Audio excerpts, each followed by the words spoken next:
নমস্কার বন্ধুরা, আজকে আমরা ক্লাস 10 অনুশীলনী 1.2 এ 4 নম্বর প্রশ্নটা করব। কোয়েশ্চেন নাম্বার 4 এ দেওয়া আছে মৌলিক উৎপাদকীকরণ পদ্ধতি প্রয়োগে নিচের অখণ্ড সংখ্যাগুলোর লসাগু এবং গসাগু নির্ণয় করো। তাহলে এখানে দেখো 4-এর 1-এ কিছু সংখ্যা দেওয়া আছে। এই সংখ্যাগুলোকে আমরা প্রথমে উৎপাদকে বিশ্লেষণ করব এবং তারপর এগুলার সংখ্যাগুলার লসাগু এবং গসাগু আমরা নির্ণয় করব। তাহলে শুরু করছি। দেখো এখানে কিছু সংখ্যা দেওয়া আছে 12, 15 এবং 21। তাহলে এই সংখ্যাগুলোকে আমরা প্রথমে উৎপাদকে বিশ্লেষণ করব। তাহলে যদি আমরা উৎপাদকে বিশ্লেষণ করি 12কে, তাহলে কী পাওয়া যাচ্ছে? দেখো আমরা যদি 12কে 2 দিয়ে ভাগ করি তাহলে পাওয়া যাচ্ছে 6। সেমভাবে এখন 6কে যদি ভাগ করি 2 দিয়ে তাহলে পাওয়া যাচ্ছে আমাদের 3। বাস, আর কিছু করতে হবে না, কারণ 3 সংখ্যাটা হচ্ছে আমাদের একটা মৌলিক সংখ্যা। সুতরাং এই মৌলিক সংখ্যা যেহেতু চলে এসেছে, আর আমাদের এই ভাগ প্রক্রিয়াটা করতে হবে না। এখন চলে আসলাম নেক্সট সংখ্যাতে, সেটা হচ্ছে গিয়ে 15। তো আমরা যদি 15কে ভাগ করি তাহলে 15কে 2 দিয়ে ভাগ যাবে না, যেহেতু 15 একটা অযুগ্ম সংখ্যা। সুতরাং আমরা 3 দিয়ে চেষ্টা করব। তো 3 দিয়ে 15কে ভাগ করলে হচ্ছে গিয়ে 3, 15কে ভাগ করলে হয় 5। সেমভাবে এটা তো মৌলিক সংখ্যা চলে এসেছে 5, সুতরাং এটারও উৎপাদকে বিশ্লেষণের প্রসেসটা এখানে বন্ধ হয়ে যাবে। নেক্সট হচ্ছে গিয়ে আমাদের 21। তাহলে 21কে আমরা 3 দিয়ে যদি ভাগ করি তাহলে কী পাচ্ছি? 7।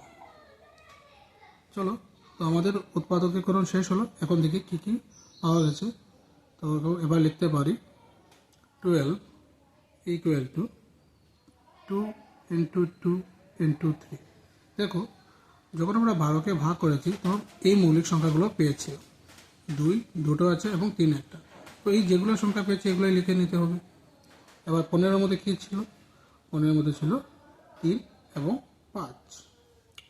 এখন এসেছে 21 সম্পর্কে লিখব 3 ইন্টু 7। এখন আমাদের গসাগু এবং লসাগু লিখতে হবে। তাহলে লিখব নির্ণয় গসাগু। গসাগু কী হবে বলো? গসাগু হচ্ছে গিয়ে এই যে আমরা 12, 15 এবং 21কে যে ভাগ করলাম, এদের মধ্যে যে সংখ্যাগুলো আমরা পেয়েছি, মৌলিক সংখ্যাগুলো যেগুলো কমন আছে, যে সংখ্যাগুলো সবগুলোর মধ্যে কমন আছে, এগুলি আমাদের গসাগু হবে। তাহলে কী কী আছে দেখো, এখানে 2 আছে, এখানে কোনো 2 নেই, 15-এর মধ্যে নেই, 21-এর মধ্যেও নেই। 3 12-এর মধ্যেও আছে, 15-এর মধ্যেও আছে, 21-এর মধ্যে আছে। আর গসাগু হচ্ছে গিয়ে আমাদের 3। তাহলে লসাগু কী হবে? লসাগু হচ্ছে যতগুলো সংখ্যা আছে সবই আমাদের লসাগু হয়ে যাবে। যেমন এখানে 2 দুটো আছে, 2 দুটো নিয়ে নেব। তাছাড়া কী থাকছে দেখো, এখানে 3 আছে, এখানেও 3 আছে, তাহলে এখানেও 3 আছে। তাহলে এখানে 3ও নিয়ে নেব একটা। এবং আর কি বাকি রয়ে গেছে? 5 এবং 7। আলাদা করে 5 এবং 7 লিখে নেব।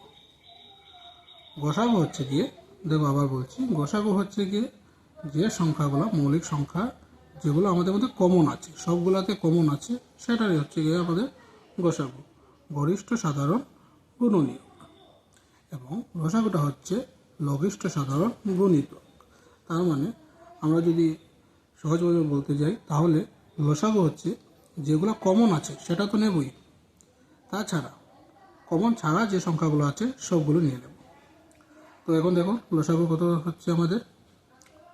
2 দুগুণ 4, 3 4 12, 5 12 60। তো এখানে যদি 60 ইন্টু 7 দিয়ে গুণ করি তাহলে কত হচ্ছে দেখো, 6 7 42 এবং 0 420। এটাই আমাদের নির্ণয় আনসার।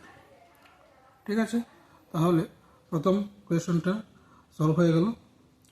এবার আমরা 4-এর 2 নম্বর কোয়েশনটা সলভ করব।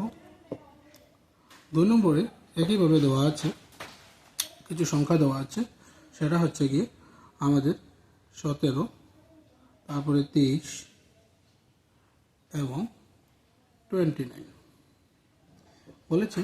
এই সংখ্যাগুলোর আমাদের যথারীতি উৎপাদকের বিশ্লেষণের মাধ্যমে লসাগু এবং গসাগু আমরা নির্ণয় করব। তাহলে একটা জিনিস তোমরা খেয়াল করে দেখবে যে এই যে তিনটা সংখ্যা দেওয়া আছে 17, 23 এবং 29, প্রত্যেকটাই কিন্তু এক একটা মৌলিক সংখ্যা। তাহলে মৌলিক সংখ্যা বলতে আমরা কোনগুলো সংখ্যাকে বুঝি? যে সংখ্যা উৎপাদক এক এবং সে নিজে ছাড়া আর কোনো সংখ্যা দিয়ে ভাগ করা যায় না, মানে উৎপাদক নেই, তাদের আমরা মৌলিক সংখ্যা বলি। তাহলে যদি আমরা 17কে দেখি বা 23কে দেখি বা 29কে দেখি, প্রত্যেকটি ক্ষেত্রে তাদের কমন উৎপাদক হচ্ছে 1 এবং সংখ্যাগুলো নিজে। তো 17 উৎপাদক 17 নিজে এবং 1 দিয়ে যদি সবগুলো সংখ্যাকে ভাগ করা যায় সেটা তো আমরা জানি। তো এটা কীভাবে করবো দেখো, 17কে তো অন্য কোনো সংখ্যা দিয়ে ভাগ করা যায় না, তো 17কে আমরা কী দিয়ে ভাগ করবো? 17 দিয়ে ভাগ করবো। কি আসছে আমাদের? 1। এবার 23কে দিচ্ছি, 23 দিয়ে ভাগ, তাহলে এখানে চলে আসছে 1। এবং এবার 29কে যদি ভাগ দিই তাহলে সেম নাম্বার দিয়ে ভাগ দেবো এবং আনসার চলে আসবে 1। এবার কী লিখবো দেখো, এবার লিখবো যে 17 17 equal to 17 into 1, 23 equal to 23 into 1, 29 equal to 29 into 1। বাস, এখন আমাদের গসাগু এবং লসাগু নির্ণয় করতে হবে। তাহলে কি হচ্ছে আমাদের নির্ণয় গসাগু? গসাগু মানে যেগুলো কমন আছে, কমন। গসাগু মানে কমন, যে সংখ্যাগুলো তিনটার মধ্যে আছে সেটা হচ্ছে কমন। এখানে 17, 23 এবং 29 এই সংখ্যাগুলোর মধ্যে কোনো কিছুই কমন নয়, শুধু 1 ছাড়া। সুতরাং আমাদের এখানে গসাগু হবে 1। এবার তোমরা বলতে পারো যে আগের যে আমরা প্রবলেমটা সলভ করেছিলাম ওইখানে 1 কেন লিখলাম না? দেখো, ওইখানে গসাগুটা আমাদের এসেছিল 3। তো আমরা যদি 1 নেই গসাগু হিসাবে, তাহলে 3 ইন্টু যদি আমরা 1 দিয়ে করি তাহলে আনসার আমাদের 3ই আসবে। কারণ যে কোনো সংখ্যাকে যদি আমরা 1 দিয়ে গুণ করি তাহলে ওই সংখ্যাটাই থেকে যায়। সুতরাং সেই জন্য আমরা ওইখানে 1 লিখিনি। কিন্তু এখানে আর কোনো সংখ্যা নেই, সুতরাং আমাদের 1 লিখতেই হবে। এবার হচ্ছে গিয়ে লসাগু। লসাগু কী হবে? আমরা কি বলেছিলাম, যেগুলো কমন আছে সেটা তো লিখতেই হবে, এবং কমন ছাড়া যে সংখ্যাগুলো আছে প্রত্যেকগুলোই লিখতে হবে। সংখ্যাগুলো কি আছে? কমন আছে 1, তো 1 লিখে নিলাম। তারপরে কি আছে? এই লাইনে 17 আছে, 23 আছে এবং 29 আছে। তাহলে প্রতিটি সংখ্যাগুলোই আমরা ইনটু ফর্মে লিখে নেব। হয়ে গেছে। এবার দেখো, এগুলো গুণ করলে কী হবে? 17 ইন্টু 23, 17 ইন্টু 23 ইন্টু 29। এক তো মাল্টিপ্লাইড হয়ে ওই সংখ্যার সাথে মিশে যাবে। তাহলে যদি আমরা গুণ করি তাহলে এটার আনসার আমাদের কী আসবে? এটা 11339। এটা যদিও আমি আগে থেকে জেনে রেখেছিলাম, সেজন্য এখানে লিখে দিয়েছি। তোমরা প্রত্যেকটা সংখ্যার সাথে গুণ করে এটা গুণফলটা এখানে লিখে নেবে, তাহলেই হয়ে যাবে। প্রথমে তোমরা 23 এবং 17 এবং 23-এর গুণ নির্ণয় করবে, গুণফল। তারপরে এই গুণফলটাকে 29 দিয়ে গুণ করলে অটোমেটিক্যালি আনসারটা চলে আসবে, যেটা তোমরা জানো। তাহলে হয়ে গেছে 2 নম্বর আনসারের সলিউশন।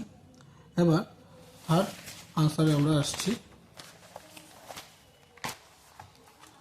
3 নম্বর যেটা দেওয়া আছে 4-এর 3, 4-এর 3, সেটা হচ্ছে গিয়ে আমাদের সংখ্যাগুলো দিয়ে দিয়েছিল, সেটা হচ্ছে 8, 9 এবং 15।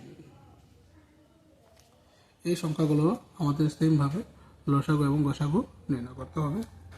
তো প্রথমে আমরা যদি 8কে উৎপাদকে বিশ্লেষণ করি তাহলে কি পাচ্ছি আমরা? দেখো তো, প্রথমে 2 দিয়ে ভাগ করলে পাচ্ছি 4 দুগুণা 8, আবার 4কে 2 দিয়ে ভাগ করলে পাচ্ছি 2 মৌলিক সংখ্যা চলে এসেছে। সুতরাং এটাকে আর আমরা নেক্সটে ভাগ প্রক্রিয়া করার কোনো দরকার হবে না। এবার আসছে গিয়ে 9। 9কে যদি আমরা ভাগ করি 3 দিয়ে, তাহলে 3 3 9। সেমভাবে 15কে যদি ভাগ করি তাহলে কী পাবো? 15কে 3 দিয়ে ভাগ করলে পাবো 3 5 15। দেখো প্রতি ক্ষেত্রে আমাদের মৌলিক সংখ্যা যখন চলে এসছে তখন আমরা ভাগ প্রক্রিয়া শেষ করে দিয়েছি, কারণ এদের এই সংখ্যাগুলোকে আর অন্য কোনো সংখ্যা দিয়ে ভাগ করা যাবে না। তাহলে এবার সেম আগের প্রসেসে 8 = 8 কী লিখতে পারবো আমরা? এই যে সংখ্যাগুলো দিয়ে ভাগ করেছি সবগুলোই লিখতে হবে। কী আসছে? 2 × 2 × 2। এবার 9 = 3 × 3। 15 = 3 × 5। এবার আমাদের কী লিখতে হবে? লসাগু এবং গসাগু। তারপর নির্ণয় লসাগু লিখে দেবে, নির্ণয় লসাগু লিখে নেবে। যেহেতু আমাদের নির্ণয় করতে বলেছে তোমরা নির্ণয়টা লিখে নেবে। তাহলে নির্ণয়ও প্রথমে লিখব গসাগু। গসাগু কী হবে? গসাগু আগেই বলেছিলাম যেটা কমন, যে সংখ্যাগুলো প্রত্যেকগুলোর মধ্যে আছে, প্রত্যেকটার মধ্যে এখানেও আছে, এখানেও আছে, এখানেও আছে, প্রত্যেকগুলো আমাদের গসাগুর মধ্যে যাবে, যেটা কমন হবে। এবার দেখো 8 যেটা উৎপাদকে বিশ্লেষণ করেছিলাম সেখানে 2 আছে, কিন্তু 9-এর মধ্যে কোনো 2 নেই, 15-এর উৎপাদকে কোনো 2 নেই, সুতরাং 2 আমাদের গসাগু হবে না। সেই মেয়েতে যদি আমরা 3 লক্ষ্য করি তাহলে 9-এর মধ্যে এবং 15-এর মধ্যে 3 আছে, কিন্তু 8-এর মধ্যে 3 নেই। 5ও সেমভাবে 15-এর মধ্যে 5 আছে, কিন্তু 9-এর মধ্যে নেই, 8-এর মধ্যে নেই। তাহলে কী লিখবো? গসাগু লিখে দেবো আমরা 1। যদি কিছু কমন না যায় তাহলে 1 বসিয়ে দেবো। এবার হচ্ছে গিয়ে লসাগু। লসাগু কী হবে? লসাগু হচ্ছে গিয়ে আমরা প্রতিটা সংখ্যাকে লিখে নেব। দেখুন যেমন এখানে 3টা 2 আছে, তাহলে প্রত্যেকটা 3টাই 2 লিখে দেবো। 2 × 2 × 2। এখানে কি আছে? 2টো 3 আছে, এখানে একটা আছে, তাহলে আমরা ম্যাক্সিমামটাই লিখবো 3 × 3। আর কি অবশিষ্ট রয়ে গেলো? এখানে 3 আছে কিন্তু এটা আমরা লিখবো না, কারণ এখান থেকে 2টো 3 নিয়ে নিয়েছি, যেটা এটার মধ্যে ইনক্লুড হয়ে গেছে। এই 3টা ওই 2টোর মধ্যে ইনক্লুড হয়ে গেছে। তো এবার হচ্ছে কি 5, তো এটা রয়ে গেছে, তাহলে ওটা লিখে নেব। এবার যদি আমরা প্রত্যেকগুলোকে গুণ করি তাহলে কী আসছে দেখো? 2 × 4 = 4, 4 × 8। আর এদিকে আসছে 2 × 4 2 × 8, 3 × 8 = 24, এদিকে আসছে 24, আর 3 × 5 = 15। এবার যদি আমরা এদেরকে গুণ করি 24 × 15, তাহলে কী আসছে দেখো? 4 × 5 = 20, 0 হাতে থাকছে 2, 5 × 2 = 10, আর 2 = 12, 4 × 1 = 4, 2 × 1 = 2, 0 6 3 6 0। এটাই হচ্ছে আমাদের নির্ণয় আনসার। তাহলে আমরা কোয়েশ্চেন নম্বর 4-এর 1 2 3 অঙ্কটা আজকে করে নিলাম। পরবর্তী ভিডিওতে আমরা নেক্সট অঙ্কটা দেখব। Thank you.